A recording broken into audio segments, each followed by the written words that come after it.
Hi friends, मैं हूं विवेक कुमार पांडे और आप देख रहे हैं लर्न कोड जोन।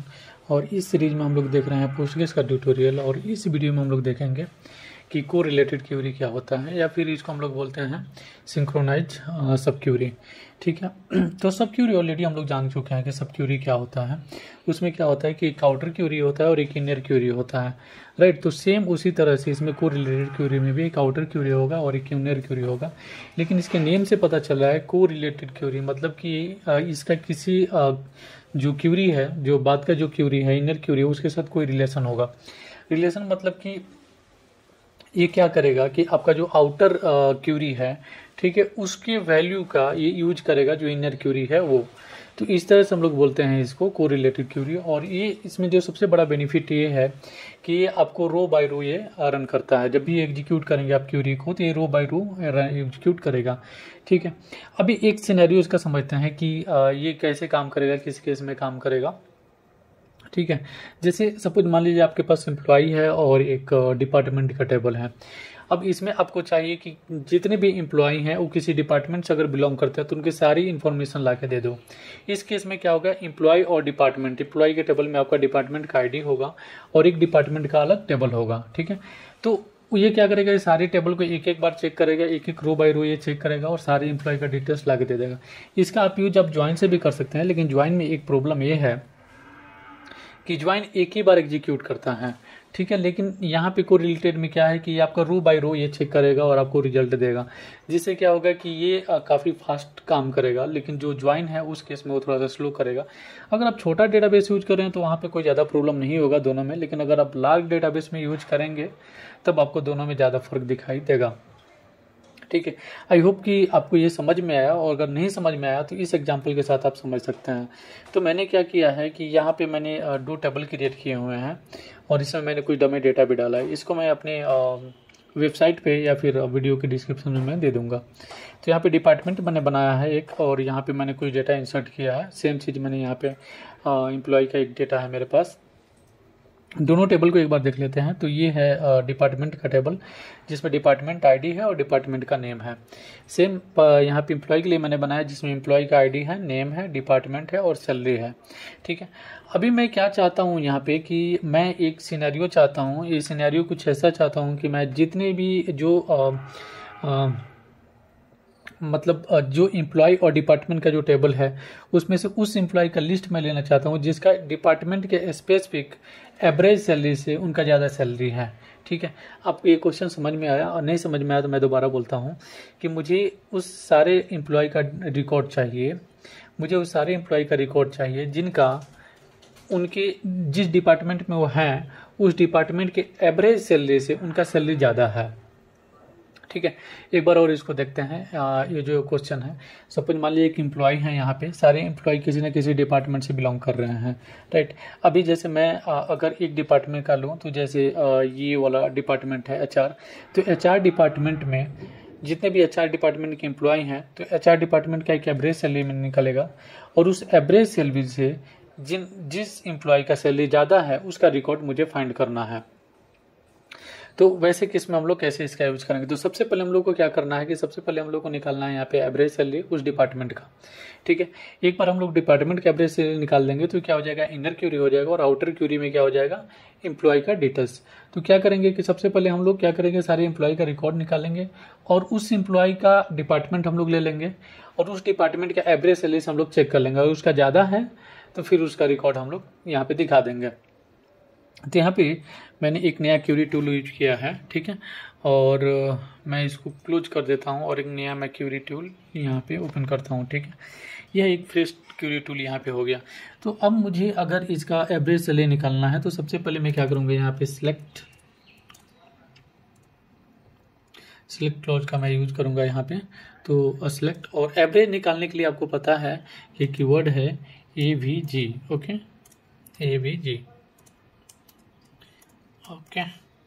और इसके अंदर हम लोग को किसका एवरेज निकालना है, तो एवरेज हम लोग को निकालना है सैलरी का। ठीक है। तो जैसे कि यहाँ पे एम्प्लॉय में अगर आप देखिएगा तो यहाँ पे एक सैलरी का एक है। ठीक है। तो इसका हम लोग को निकालना है। तो यहाँ पे मैं सिंपली कॉलम का नेम दे दूंगा सैलरी। ठीक है। और टेबल का जो नेम है वो मैं यहाँ पे दे देता हूँ। तो एवरेज सैलरी मैं निकाल रहा हूँ फ्रॉम एम्प्लॉयज़ है। ठीक है, ये हो गया सिंपल। मैं अगर इसको रन करूँगा तो मुझे जो एवरेज सैलरी है, ठीक है, फ्रॉम एम्प्लॉयड, ओके, ये जो टेबल का नेम है वो एम्प्लॉयड है। तो अभी मैं इसको रन करता हूँ तो ये एक एवरेज सैलरी निकल गया, लेकिन ये एवरेज सैलरी निकला है सबके लिए। ठीक है, यहाँ पे जितने भी टेबल में जितनी भी सैलरी हैं सबके लिए, लेकिन मुझे चाहिए था कि डिपार्टमेंट स्पेसिफिक मेरा सैलरी यहाँ पे निकले। तो जैसे इस दोनों का मैं एवरेज निकालता हूँ, जैसे डिपार्टमेंट 1 है, डिपार्टमेंट 1 का नेम है यहाँ पे HR।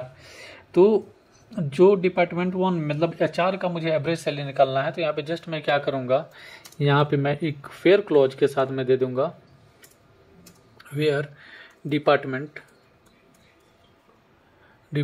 ID इक्वल टू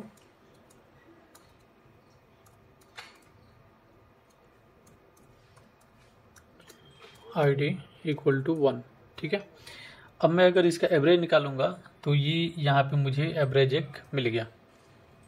ठीक है, इसने एक एवरेज मुझे दे दिया, जो इस दोनों का एक एवरेज बन रहा है। ठीक है, यहाँ पे 50 है और 60,000 दोनों का एवरेज निकालेगा तो ये 55,000 जो एवरेज बन रहा है 55,000। ठीक है, ये मुझे इसका एक एवरेज यहाँ पे निकल के आ गया। परफेक्ट, ये काम कर रहा है। लेकिन एवरेज तो ये निकल गया, लेकिन इस एवरेज से जिसका सैलरी ज़्यादा हो, जिस एम्प्लॉय की सैलरी ज़्यादा हो, वो मुझे चाहिए। राइट, तो अब यहाँ पे एक और केस हम लोग को क्या यूज करना है, और वो केस है कि सबसे पहले हम लोग एम्प्लॉय को गेट कर लें।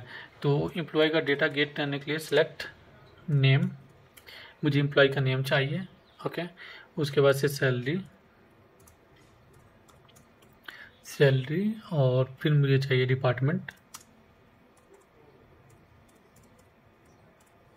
डिपार्टमेंट और फ्रॉम एम्प्लॉय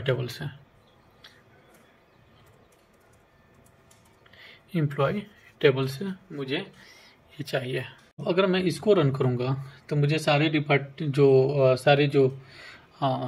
यहाँ पे एक्चुअली क्या होगा, डिपार्टमेंट ID होगा, तो ये हो जाएगा। अगर मैं इसको रन करूँगा तो जितने एम्प्लॉय हैं सबका यहाँ पे डेटा आ गया, एम्प्लॉय, सैलरी, डिपार्टमेंट। अभी मुझे डिपार्टमेंट स्पेसिफिक चाहिए। यहाँ पे एम्प्लॉय का मुझे रिकॉर्ड मिल गया। अभी जैसे कि अब हम लोग को क्या करना है कि ये तो एक आउटर क्वेरी हो गया, एक बार हम लोग एम्प्लॉय मिल जाएगा और फिर यहाँ पे मुझे एवरेज सैलरी मिल गया। अभी इस डिपार्टमेंट के लिए मुझे इस जो एवरेज सैलरी है उसको चेक करके हमको यहाँ पे मैक्स चेक करना है। ठीक है, तो मैं क्या करता हूँ, यहाँ पे एम्प्लॉय हो गया। एम्प्लॉय के लिए मैं क्या करता हूँ, जस्ट मैं एक एलियास यहाँ पे कर देता हूँ और मैं कर देता हूँ E। ठीक है, और यहाँ पे E डॉट नेम मैं कर देता हूँ, फिर से E डॉट सैलरी मैं कर देता हूँ, और यहाँ पे E डॉट मैं डिपार्टमेंट ID कर देता हूँ। ठीक है, अभी सेम चीज़ इसके लिए जो नीचे वाला है, इसके लिए मैं क्या करता हूँ, यहाँ पे E2 मैं कर देता हूँ। ठीक है, और यहाँ पे एवरेज के लिए मैं क्या कर देता हूँ, E2 डॉट सैलरी। ठीक है, परफेक्ट काम करेगा। और उसके बाद यहाँ पे E2 ही मैं कर देता हूँ यहाँ पे, तो इसके लिए आ जाएगा ये।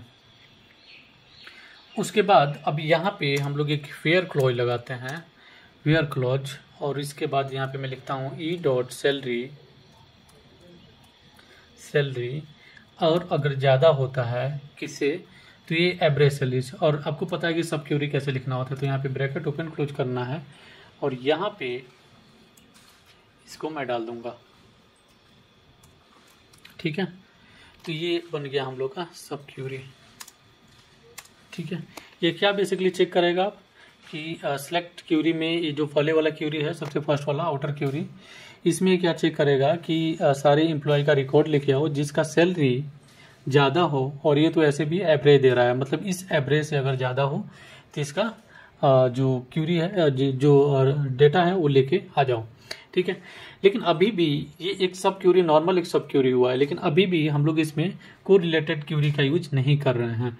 तो को रिलेटेड क्वेरी को, जैसे कि मैंने बोला था स्टार्टिंग में, कि जो आउटर क्वेरी है उसका जो वैल्यू है उसका यूज हम लोग कर सकते हैं इनर क्वेरी में। ठीक है, और वैसे भी अगर इसको हम लोग रन करेंगे तो एक्चुअल रिजल्ट नहीं देगा, क्योंकि डिपार्टमेंट 1 के लिए ही हर बार एक रिजल्ट देगा।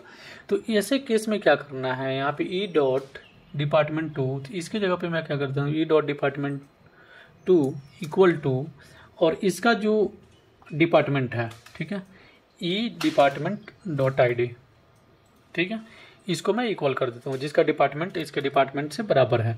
अभी डिपार्टमेंट वाइज ये क्या करेगा, डिपार्टमेंट वाइज एवरेज देगा, और यहाँ से डिपार्टमेंट वाइज चेक हम लोग कर लेंगे तो हम लोग का रिजल्ट यहाँ पे आसानी से मिल जाएगा, ठीक है। अभी देखिए E dot select to department I D, अब मैं इसको रन करता हूँ और फिर हम लोग देखते हैं। तो यहाँ पे एक एरर आ रहा है, ओके ठीक है, यहाँ पे इसको लगाना मैंने भूल गया। अभी देखिए इसका रिजल्ट बराबर आ गया। तो इसमें से दो जो एम्प्लॉय हैं उनका जो एवरेज सैलरी है उनके डिपार्टमेंट से उसका ज़्यादा है, ठीक है। यहाँ पे एक बार हम लोग चेक करते हैं, तो 1 और 2 का यहाँ पे दिया है। 1 और 2 में यहाँ पे देखेंगे तो जो बॉब है, ठीक है, बॉब का सैलरी यहाँ पे ज़्यादा हो रहा है, ठीक है, यहाँ पे चार्ली बॉब का ज़्यादा हो रहा है, तो इसका इसने यहाँ पे दे दिया, ठीक है।